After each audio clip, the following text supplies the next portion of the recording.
tenemos problemas relacionales y venimos marcados desde nuestra niñez por muchas cosas, hasta que nos sucede algo que no podemos resolver, y entonces empezamos a clamar, a buscar la salida, porque hay cosas que nos pasan que le prestamos como demasiada atención porque nos hiere. ¿Alguno ha sido herido alguna vez en la vida?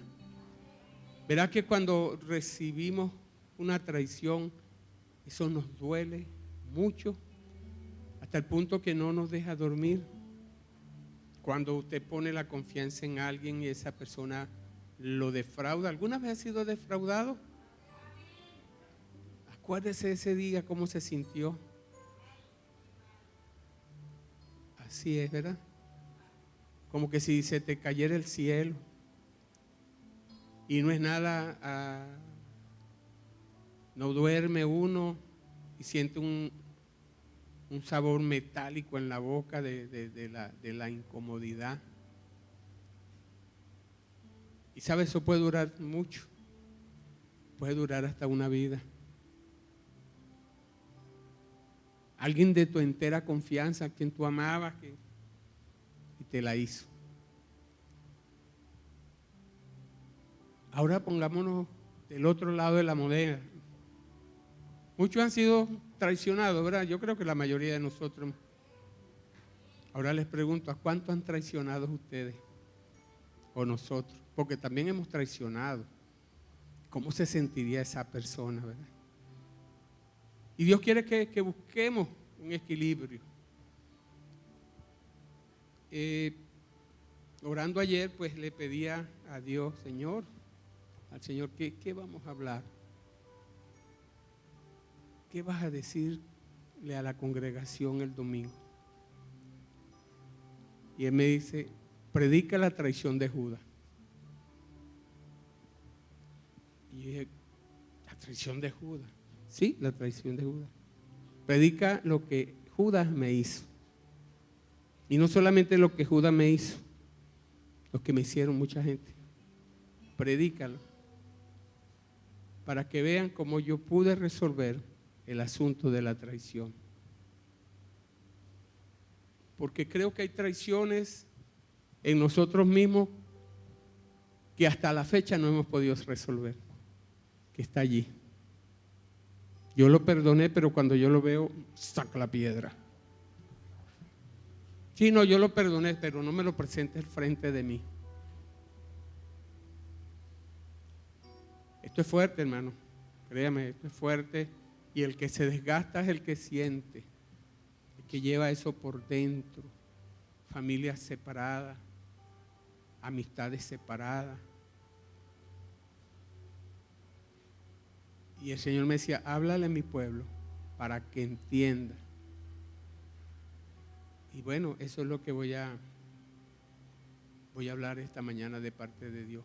Mateo capítulo 26, versículo 14 en adelante. ¿Verán?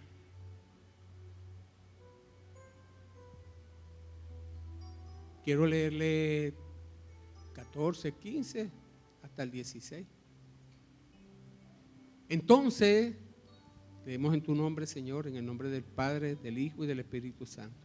Entonces uno de los 12, cuando habla aquí los 12, los apóstoles, que se llamaba Judas Iscariote, fue a los principales sacerdotes y les dijo, ¿qué me queréis dar?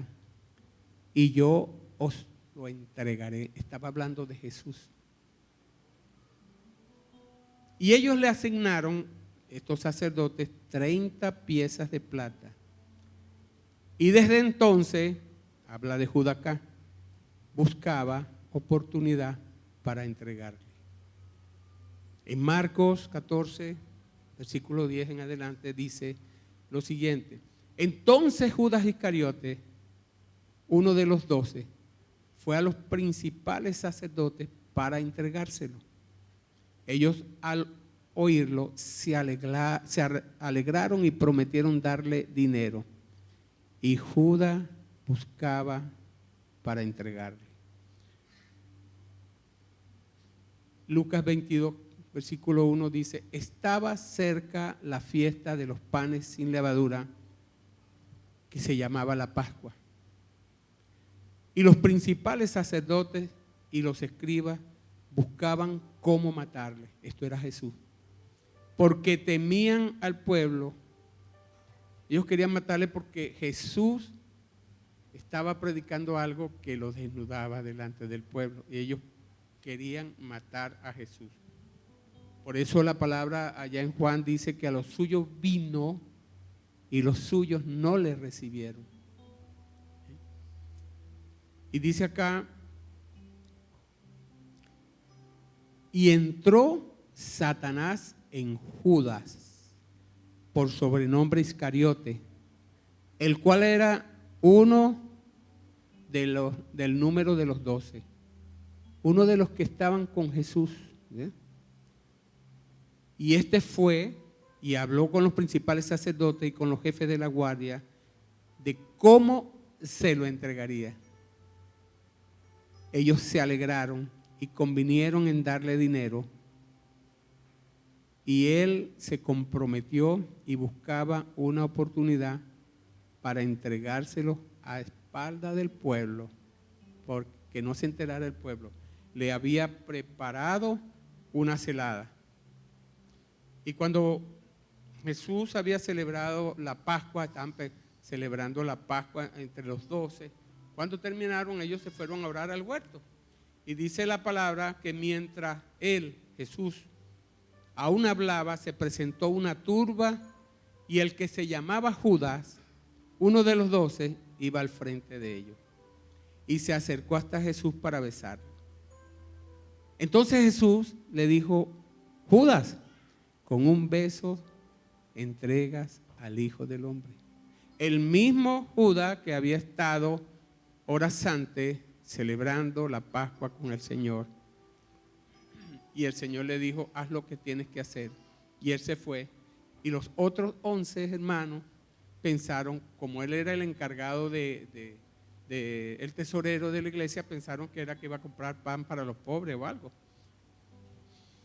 Pero mire, lo que fue a buscar a la gente del Sanedrín para entregar a Jesús. En Mateo 26, 47 dice: mientras todavía hablaba, vino Judas, uno de los 12, y con él mucha gente con espada. Acá ya no dice turba, sino que ella especifica que es la turba, con espada y palos de parte de los principales sacerdotes y de los ancianos del pueblo. Y el que le entregaba les había dado señal diciendo: al que yo besare, ese es, prendedle. Y enseguida se acercó a Jesús y dijo: salve, maestro, y le besó. Y Jesús le dijo: amigo, ¿a qué vienes? Entonces se acercaron y echaron mano a Jesús y le prendieron. Tremendo, ¿verdad? Aquel que andaba junto, aquel que era el tesorero, aquel que se le había dado la confianza, esta noche, en la celebración de la Pascua, entregó al amado. ¿Cuáles razones encuentro yo acá en la palabra que pudo haber sucedido con Judas para entregar a Jesús? Bueno, en primer lugar, pienso que la avaricia de Judas. Fíjense que cuando él habló con los sacerdotes, con los principales, le dijo: ¿qué me queréis dar? Y yo os entregaré. Por dinero. Ellos consintieron en darle 30 monedas de plata. Recuerden que Judas era tesorero de los 12. Era uno de los cercanos a Jesús, pero sustraía de la bolsa para su beneficio personal. Tomaba del dinero de las ofrendas. En Juan 3:6, si lo puedes poner allí: lo que es nacido de la carne, carne es, y lo que es nacido del espíritu, espíritu es.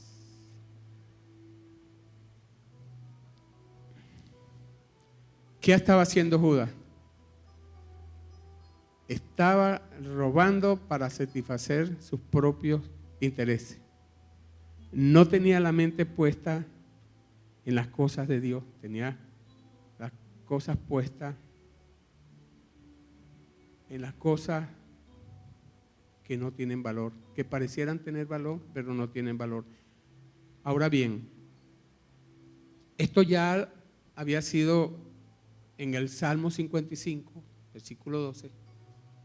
Ya David había escrito esta profecía que tiene que ver mucho con Jesús, con el hecho de haber sido traicionado. Mire lo que dice acá. Porque no me afrentó un enemigo, lo cual habría soportado, ni se alzó contra mí el que me aborrecía, porque me hubiera ocultado de él, sino tu hombre, al parecer íntimo mío, mi guía y mi familiar, que juntos comunicábamos dulcemente los secretos y andábamos en amistad en la casa de Dios. El íntimo, el que al parecer era íntimo. ¿Por qué? Por la codicia. También, otra razón que dice la palabra es porque entró Satanás en Judas. ¿Por qué entró? Por causa de su avaricia. Abrió una puerta y el diablo aprovechó la oportunidad y lo incitó a vender a Jesús para su muerte. Judas no sabía que, o sí sabía, porque esta gente lo buscaba para matarlo.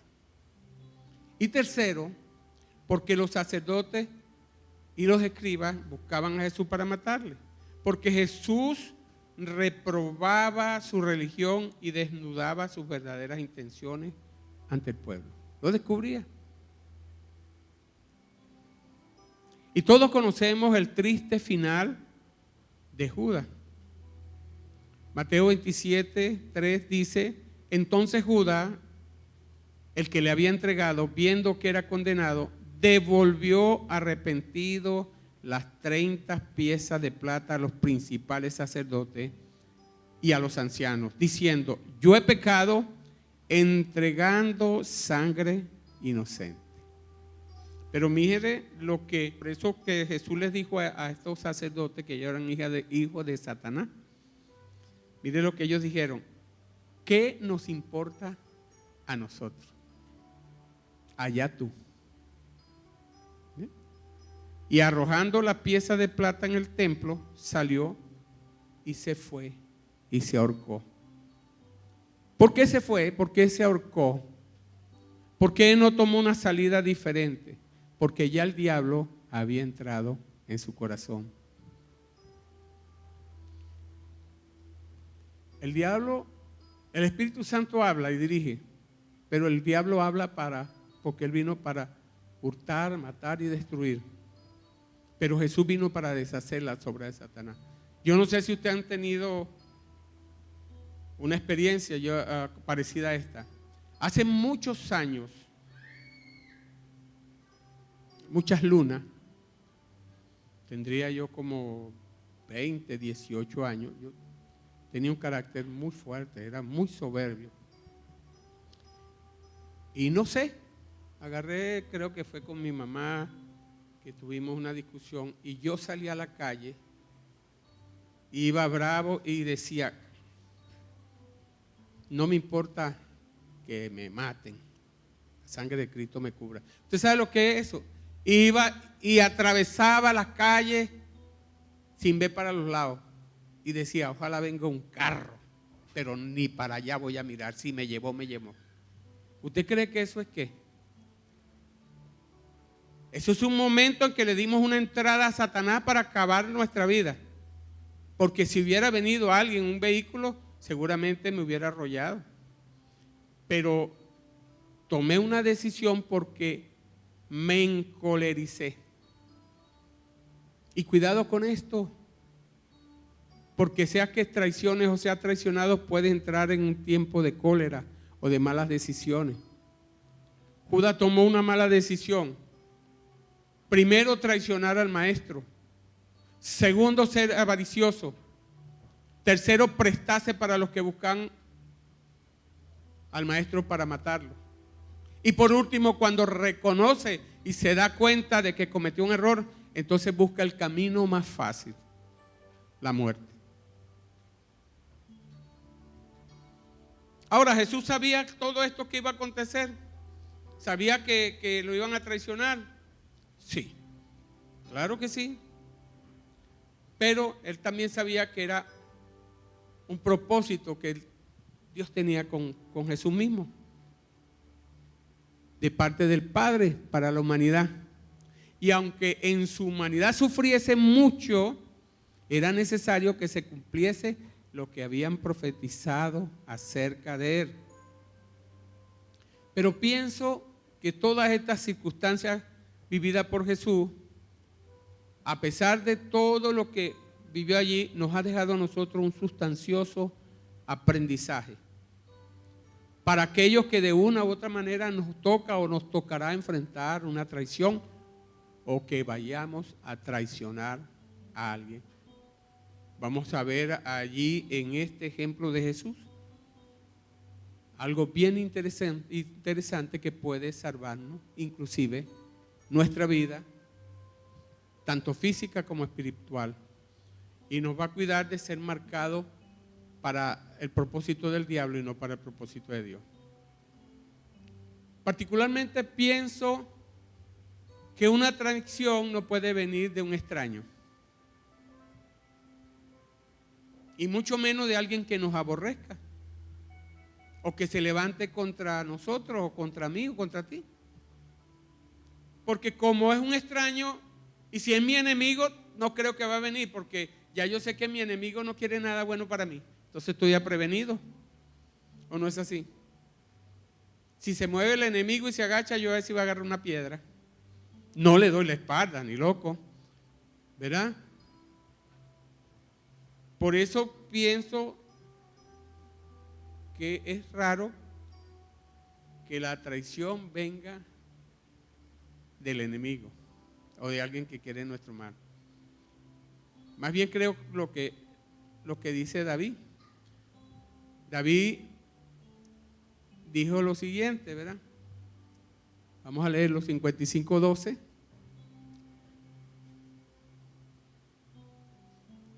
Porque no me afrentó un enemigo, lo cual habría soportado, ya estaba preparado. Usted, un desconocido, le ofende y usted le hace caso. Está loco y sigue. Ni se alzó contra mí el que me aborrecía. El que lo aborrece y se alza, sigue. Y si es desconocido, más. Pero si usted sabe que es enemigo, usted no le hace caso porque sabe. Y él dice, porque me hubiera ocultado de él, no me hubiera hecho daño. ¿Sí? Ahora, cuando hablamos de traición, indefectiblemente, hablo de la traición propiamente dicha, indefectiblemente tengo que tomar en cuenta a mis amigos, a mi pareja, a mi familia, a mis compañeros, en fin, el entorno de confianza, es decir, a lo más íntimo, aquellos sobre quienes presupongo lealtad, aquellos que les conozco, aquellos que nos apreciamos, compartimos, sin necesidad de coincidir en todo, pero es mi amigo, mi íntimo. Ahora bien, del enemigo, no, del enemigo siempre voy a esperar el ataque, precisamente porque es mi enemigo. Difícilmente puedo esperar traición de él, por eso, porque es mi enemigo. La traición la doy por hecha y no me afecta, y estoy preparado para enfrentarla, tal como le acabo de leer. Pero la traición las cometen, son aquellos que tienen el privilegio de nuestra confianza. Solo ellos pueden traicionarnos. Solo aquellos con quien tenemos compromiso, con una relación íntima, ellos sí pueden traicionarnos. Nadie más puede. Un ajeno no traiciona.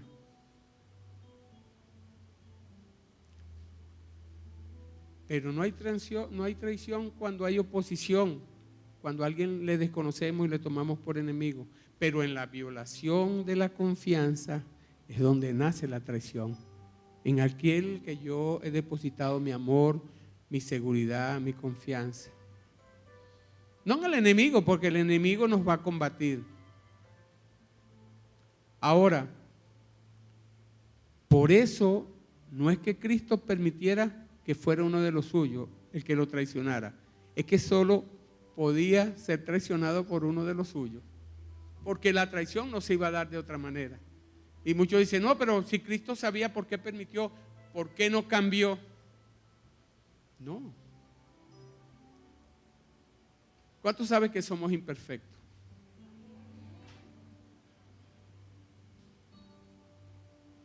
Y tenemos que en el Señor entender esto de la traición. Porque aún aquí nos vamos a traicionar algún día. Ojalá que no. Y por eso es que dice el Señor, verá, en el 13, sino tú, hombre al parecer íntimo mío. Claro que sí, éramos panaburda, como dicen por allí. Éramos uña y sucio, hasta que en ti o en mí se encontró traición. Al íntimo mío, mi guía, mi familiar, que juntos comunicábamos dulcemente los secretos y andábamos en amistad en la casa. Ven a mi casa, comamos, compartamos el pan. ¿Duele eso? Ay, dígame si no duele eso. Y tenemos que entender que como humanos nosotros fallamos. Bien sea por temor. Algunos se apartaron de Jesús por temor. O por error, porque nos equivocamos, tomamos una mala decisión. O por pereza. O por nuestro carácter. O por una ambición malentendida. O por pensar que otro camino era mejor. Así que nadie está exento, cada uno de nosotros hemos cometido errores en algún momento de nuestra vida. Por eso le preguntaba temprano si a alguno le habían traicionado y todo el mundo dijo. Y cuando dije, ¿y usted ha traicionado? Nos quedamos así, algunos hicieron. Pero yo puedo decir con toda certeza, sin temor a equivocarme, que todos los que estamos acá fuimos traicionados alguna vez en la vida. Pero también hemos traicionado alguna vez en la vida a alguien. Y los que no lo hayan hecho, pues en su momento le llegará. Porque somos humanos. Ahora, no estoy hablando acá de una deslealtad continuada, porque en ese caso no habría amistad. O sea, vamos a vivir una hipocresía. El hipócrita se conoce. Es difícil que alguien tenga tos y usted no sepa que tiene tos. Eso tarde o temprano se va uno a dar cuenta. Entonces aquí en este caso estaríamos hablando de un infiltrado en el grupo, en una relación. Ahora, el hecho de que Jesús escogiera a esos 12 representa la selección de todo y cada uno de nosotros. Seamos como seamos, ahí incluimos la imperfección. Todos los que estamos acá tenemos problemas con la imperfección y Cristo quiere perfeccionarnos. Ese es el trabajo de Cristo. Aparte de eso tenemos algo. Jesús, por ejemplo, ¿verdad? Dios, el Padre, nos ha creado con libre albedrío. Tenemos la capacidad de decidir, la capacidad de decisión. Sea para bien o sea para mal, Dios respeta esa decisión. Así que tenemos inclusive capacidad de elegir más allá de nuestras tentaciones a las que podamos ser sometidos. Yo creo que por eso Jesús no impidió que sus discípulos actuaran como lo hicieron, porque no sería coherente, porque si Él dio la libertad la libertad de decisión, no la va a coartar, ¿verdad? Y esto nos muestra una lección tremenda que nos cuesta mucho aprender. ¿Cuántas veces hemos vivido situaciones, por ejemplo, en que sabiendo que otro iba a estar en desacuerdo con nosotros, hemos querido influir? O como cuando alguien te dice, mira, vamos a hacer este negocio. Y, no, no me parece, no quiero. Pero anda. ¿Cómo se llama eso? Coacción. Eso es coartar. Y a veces nosotros coartamos ese poder de decisión en las personas, queriendo influir o de algún modo ayudar. Sabíamos la solución y la pretendimos hacer ver y estaba clarísimo para nosotros. Sin embargo, esta persona optó por otra decisión. ¿No? Y tenemos que entender y respetar esto. No queda otra cosa que hacer que resignarnos y estar allí o decidir a partir de ese nuevo escenario construir. Esto es algo que vivimos de manera constante en nuestra vida. Y puede ser que sea la cosa más difícil de asimilar. Les cuento, miren. En lo grande y en lo pequeño, Cristo no hizo nada para evitar que los traicionara.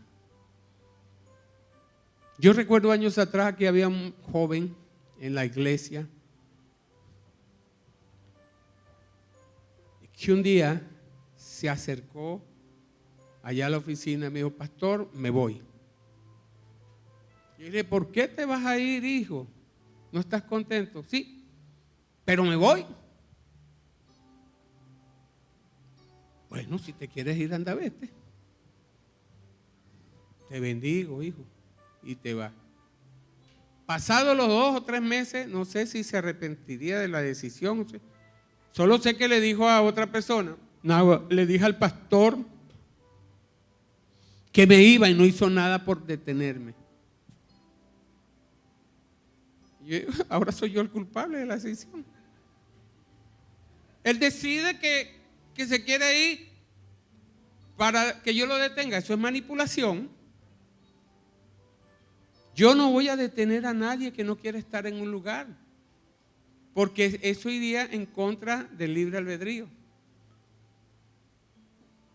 Y a veces no entendemos estas cosas.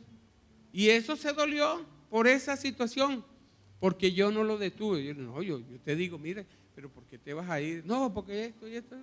Bueno, vaya, papá, fuimos llamados, gloria a Dios, porque yo no sé si Dios lo está moviendo.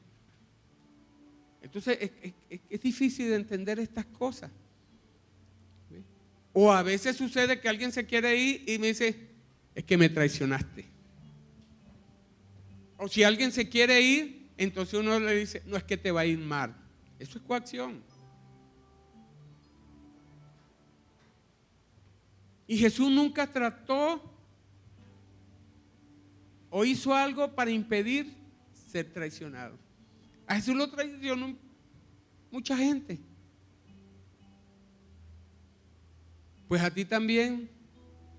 Ya llevas unos cuantos que te han traicionado, ¿verdad?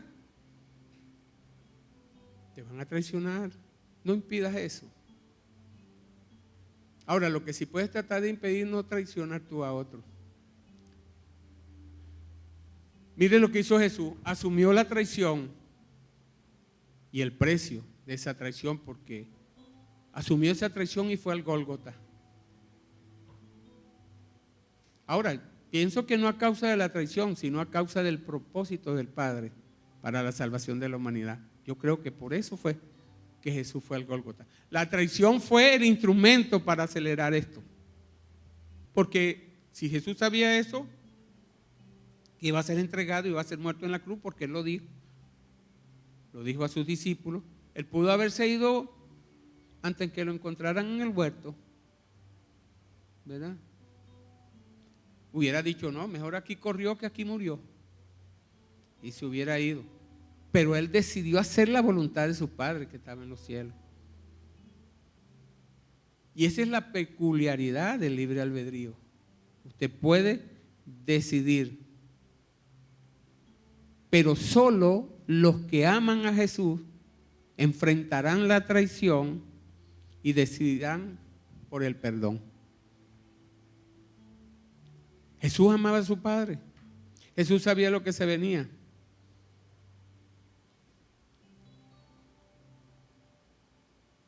Jesús no dijo, yo sabía que era un ladrón, yo sabía que ese ladrón me iba a traicionar. Él no dijo nada.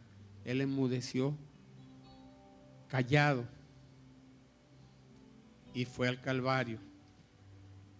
Ahora, después de una afrenta, de una traición como la que tuvo Jesús, vas a necesitar mucho, pero mucho de la presencia de Dios. Jesús fue al Getsemaní, imagínese usted. Y dice la palabra que sudaba como gotas de sangre. ¿Cómo se sentiría Jesús con eso? Y hasta le pidió a Dios que si podía, con respecto a él, pasara la copa. Vamos a tener que necesitar mucho a Dios, porque ¿sabe por qué? Porque la rabia, la impotencia y el dolor de haber sido traicionado por uno que uno consideraba íntimo, el hombre de nuestra paz, en quien confiábamos, el que comía de mi mismo plato, alzó contra mí el calcañar. Salmo 41:9. O sea, me puso, como dice, me puso la pata.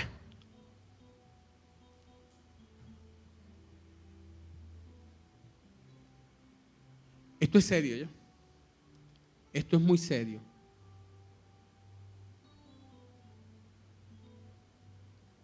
Dios tuvo que trabajar y todavía sigue trabajando en mi carácter. Hace muchos años vivía en Puerto Cabello. Tenía negocio. Habría comprado un vehículo. Y había un mecánico que teníamos amistad.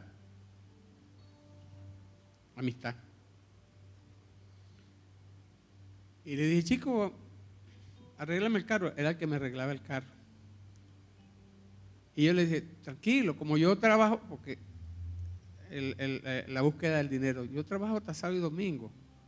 Yo necesito que ese carro me lo tengas el lunes fino. Pero si tú quieres el sábado o el domingo, sales con tu familia y ya está bien.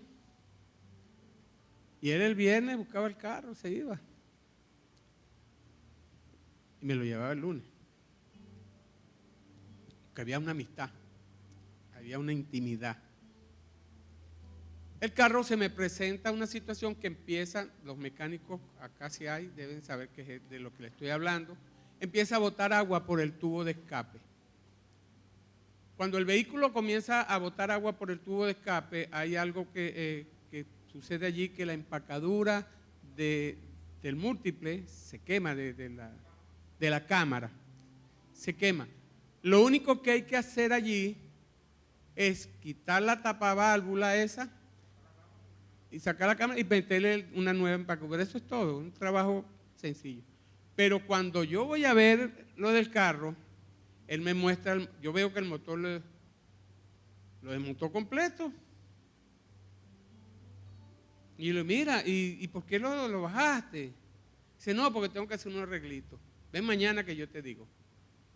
Cuando yo vi el motor estaba 0.20. Esos pistones estaban chulitos. Pero cuando voy al otro día para ver qué es lo que me va a decir, me encuentro un motor igual, pero con rebarba. Me había cambiado el motor. Y en mi corazón entró Satanás. En mi corazón entró Satanás, que tuve 3 días, yo tenía negocio, que no atendía el negocio, que no comía y que no dormía. ¿Usted se imagina? Y mientras más lo pensaba, más coraje me daba. Y pasó el primer día y el segundo día. Por cierto, yo usaba armamento. Y el tercer día no dije nada. Me paré, me bañé, agarré el armamento y fui a la casa del hombre. Y lo llamé. Recuerdo que un amigo mío se fue detrás de mí. No me contestó, no salió, para la gloria de Dios. Si en ese momento ese hombre hubiera salido, yo ahorita estuviera pagando cárcel. Total que el hombre me convenció y de allí decidí vender el armamento. Mire lo que puede hacer el sentirse traicionado. Estaba escogiendo el camino de Judas. Y de ser una traición me hubiera convertido en un asesino. Esto nos puede pasar a cualquiera. Yo le doy gloria a Dios porque Dios no permitió. Tal vez porque tenía un propósito con mi vida. Ahora estoy convencido de eso, ¿verdad? Pero en ese momento, no. Tanto fue así que me llevaron a un club y me sentaron y yo rumiando por dentro de mí, no hablaba. Y el dueño del club, como era muy amigo mío, dije, dame acá ese revólver. Y yo te lo guardo. Y me lo guardó como 15 días. Porque no quisieron dármelo para que me regresara con él. Mire lo peligroso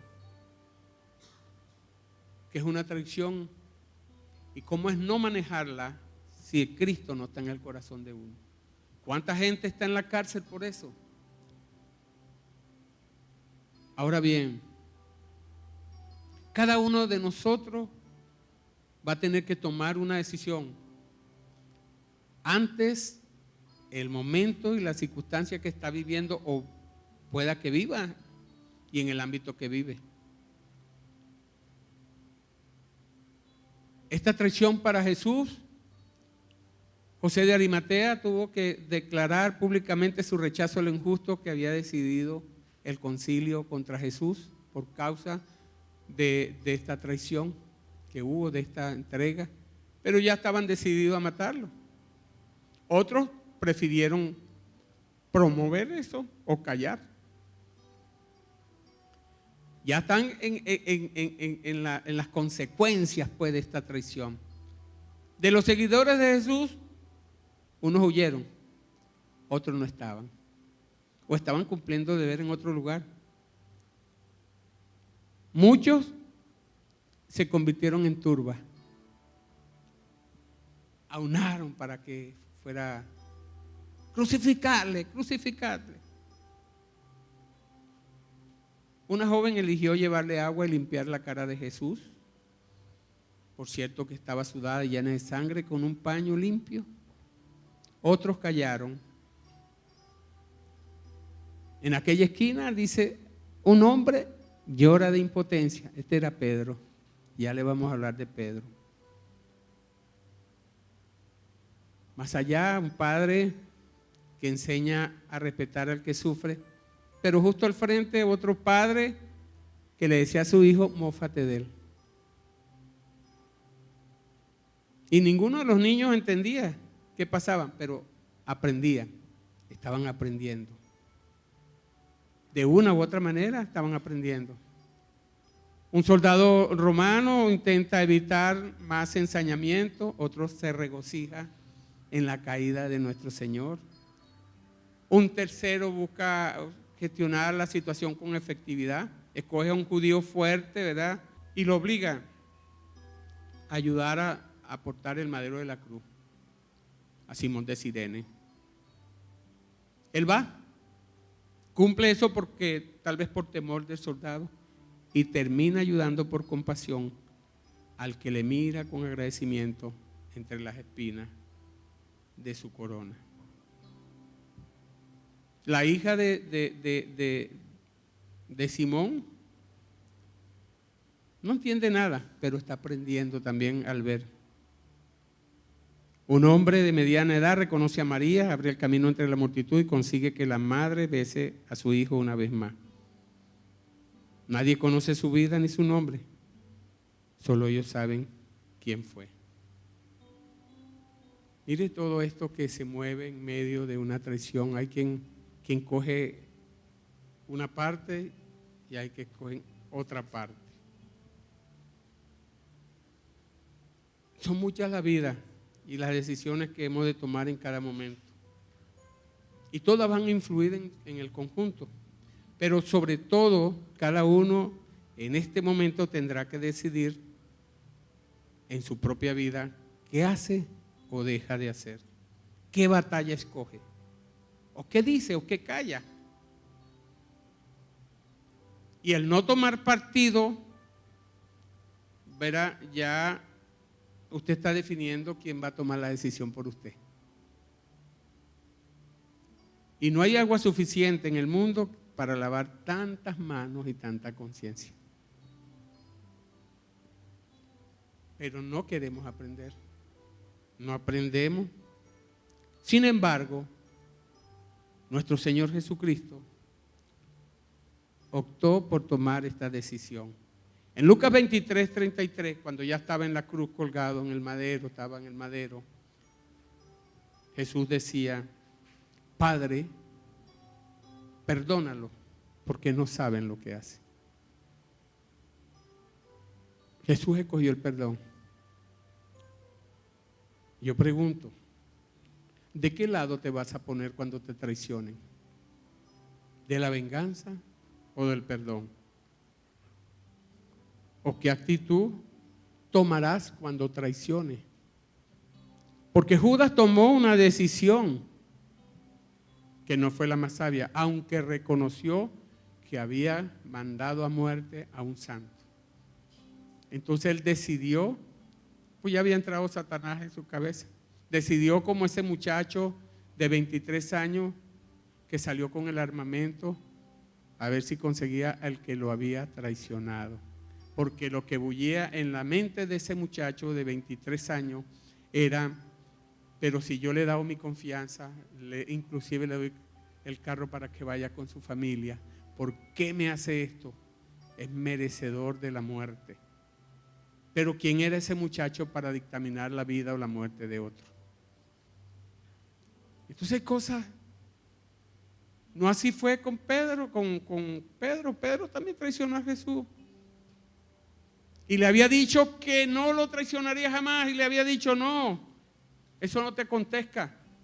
Y Jesús tiene que decirle: calla, Satanás. Pero a Pedro le dice: Pedro, he orado por ti para que tu fe no falle cuando seas zarandeado. Quien zarandea es el diablo. Pero una vez que salgas de esto, estoy parafraseando, ve y confirma a tus hermanos. Y cuando viene Jesús, cuando resucita Jesús, Pedro ya había confirmado a su hermano, había vuelto a sus hermanos y volvieron a lo que hacían, a la pesca. Pero cuando el maestro está en la orilla de la playa, le dicen a Pedro: mira, y reconocieron al maestro. Y para hacerle corto el cuento, Pedro se lanza a la playa y está con el maestro hablando. ¿Y sabe lo que le preguntó el maestro? Le dijo: Pedro, ¿tú me amas? Pero usa el verbo agapao en el griego, que es amor incondicional. No usa el fileo, que es el amor que tenemos nosotros los humanos, sino agapao, que es un amor que solamente puede venir de Dios. Es un amor sacrificial. Y le pregunta que si lo ama. Dice: Pedro, pudiéramos decirle así: Pedro, ¿tú me agapas? Dice: sí, Señor, yo te fileo, que es el amor que tenemos en nuestras relaciones humanas. Y él le vuelve a preguntar: Pedro, ¿tú me agapas? Y Pedro le dice, sí, Señor, yo te fileo. Y le vuelve a preguntar, Pedro, ¿tú me agapas? Y él dice, Señor, tú sabes que te amo. Tú lo sabes todo. Y ahí lloró. Y él le dice, apacienta mis ovejas. Otra decisión, le hizo caso al maestro. Necesitamos a Jesús tremendamente en nuestras vidas y en nuestras decisiones. Necesitamos a Cristo, hermano. Porque hay decisiones que nos llevan a la muerte si nos descuidamos. Y si abrimos una puerta en nuestro corazón, no va a entrar Jesús, va a entrar Satanás. ¿Y verdad que no queremos eso con nuestras vidas? Y tú sabes que te van a traicionar. Y yo sé que me van a traicionar, pero tal vez yo traicione a otro. Y hay que pedirle a Dios que prepare nuestro corazón para cuando suceda algo de eso que es para uno muchas veces imposible perdonar, podamos decir, como dijo Jesús, Padre, perdónalo, porque no saben lo que hacen. Cuando no tomamos el perdón como antídoto contra la afrenta y contra el dolor, no sabemos nada. Y pareciera que nos hiciera ver débiles y pusilánimes, pero es un peso de gloria que va a restaurar toda relación.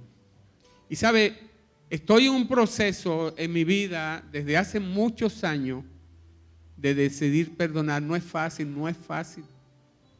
No es fácil. Porque aquel que tú amabas o que le tenías mucho afecto y siente que te pisotea, te dañó lo que tú más amabas. Entonces, optas por lo que tu carne te dice. Con esto quiero concluir. Hubo un soldado, algo así recuerdo, que mató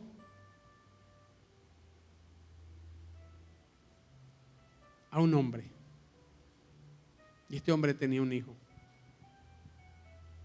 Y lo mató, pero Dios se arrepintió y Dios le ministró. Le hizo ver su crimen. Y este hombre decidió adoptar ese niño que quedó allí, niño pequeño. Y lo amó como a su hijo, como si fuera su hijo, para tratar de subsanar lo que le había hecho. Le había quitado su padre. Y él dijo, ahora yo seré tu padre. Y lo crió. Era como una manera de expiar su pecado. Escojamos, hermano. Escojamos hacer lo que hizo Jesús.